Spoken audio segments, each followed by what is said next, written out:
عظمیٰ بخاری صاحبہ، مہنگائی، معیشت کا برا حال یہ وجہ بتائی جاتی رہی ہے، لیکن اب جو خرم دستگیر صاحب نے وفاقی وزیر ہیں کہہ رہے ہیں کہ عمران خان حکومت کو اس لیے گھر بھیجا گیا کہ سال کے آخر میں ایک بڑی تبدیلی آنا تھی، اور اگر ایسا ہو جاتا تو عمران خان صاحب اگلے 15 سال تک رہتے. تو یہ بڑے سنگین نوعیت کے الزامات لگا دیے انہوں نے. دیکھیے، اس کو میرا خیال ہے کہ تھوڑا سا ہمیں دیکھنے کی ضرورت ہے کہ انہوں نے کہا کیا. عمران خان کو یقیناً اس کی نالائکی اور نااہلی کی وجہ سے ہی نکالا گیا، اس میں کوئی دوسری رائے نہیں ہے.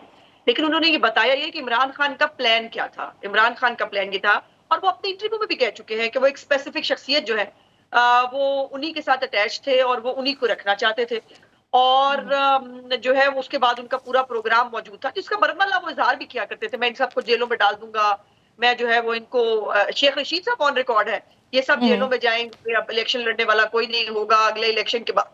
ہماری 15 سال کی حکومت ہے. تو یہ 15 سالہ پلان جو ہے نا، یہ پلان ایکچولی یہ 15 سالہ پلان ویسے آپ لوگوں کو ملا کہاں سے تھا؟ یہ معلومات کہاں سے آئی پی ڈی ایم کو، اپوزیشن اتحاد کو؟ کیا مل کہاں سے رہی تھی یہ اطلاعات؟ ویسے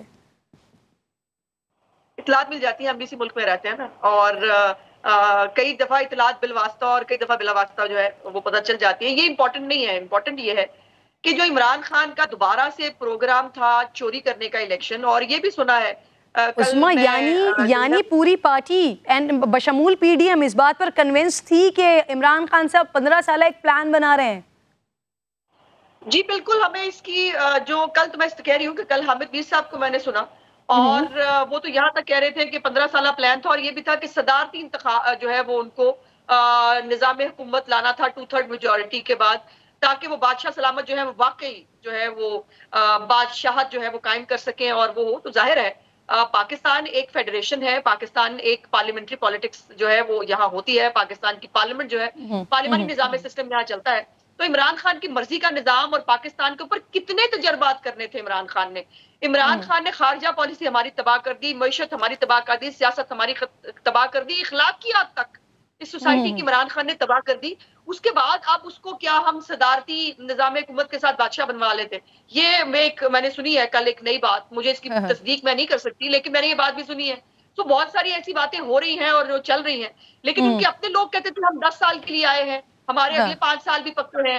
اور جن کی خود کی کارکردگی یہ تھی کہ لوگ جو ہے ان کے خلاف، مہنگائی کے خلاف جو ہے لوگ آپ کو یاد ہوگا اسی پارلیمنٹ ہاؤس کے باہر عورتیں اپنے 4 بچے لے کر جو ہے 4 عورتیں اپنے بچے بیچنے کے لیے جا رہی تھیں. کیونکہ عظمیٰ آپ بھی اس بات کی تصدیق کر رہی ہیں تو عوام میں obviously اس بات پر کوشچن اٹھے گا نا کہ آپ نااہلی اور نا تجربے کاری کا شور مچاتے رہے اس حکومت کے لیے، اور پھر اب آپ بتا رہے ہیں کیونکہ ان کا 10-15 سال کا پلان تھا اس وجہ سے ان کو ووٹ آؤٹ کیا گیا. اطہر کاظمی صاحب بھی مجھے جوائن کر چکے ہیں، آپ کو بھی خوش آمدید کہتی ہوں. دوبارہ آتی ہوں آپ کا کمنٹ لینے کے لیے.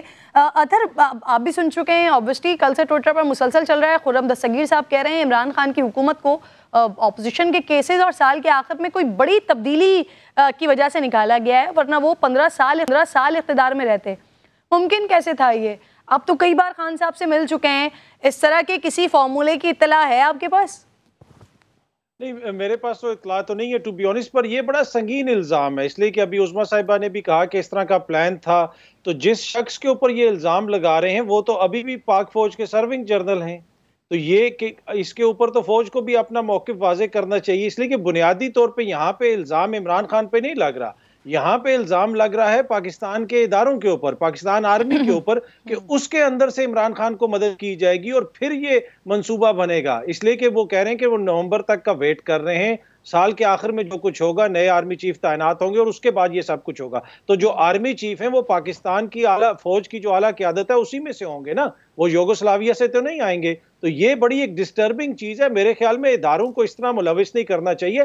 آپ لوگوں نے اقتدار سنبھالا تھا اپنے کرپشن کے مقدمے ختم کرنے کے لیے، وہ آپ نے این آر او خود کو دے دیا ہے، نیب کے قوانین میں ترمیم کر دیا. آپ کو مسئلہ یہ تھا کہ آگے جا کے سزائیں ہونی تھی اور نااہل ہونا تھا اپنی کرپشن کی وجہ سے، نہ کہ کسی ادارے کی وجہ سے، نہ کسی اور سیاستدان کی وجہ سے. ادارے نہ سیاست میں ملوث ہوتے ہیں، نہ امید ہے ہمیں کہ وہ کبھی ملوث ہوں گے. تو یہ ان کی کوشش ہوتی ہے کہ جدھر یہ مشکل میں پھنستے ہیں یہ اداروں کے اوپر الزامات لگانا شروع کر دیتے ہیں. ابھی سینٹ کے اندر کھڑے ہو کے اس دن یوسف رضا گیلانی صاحب کہہ رہے تھے کہ جی پرویز مشرف کے جانے کا فیصلہ اور آنے کا فیصلہ نہ ہم کر سکتے ہیں، نہ ہم نے کبھی ماضی میں کیا. تو پھر ایسی باتیں بحث ہی نہ کی جائے.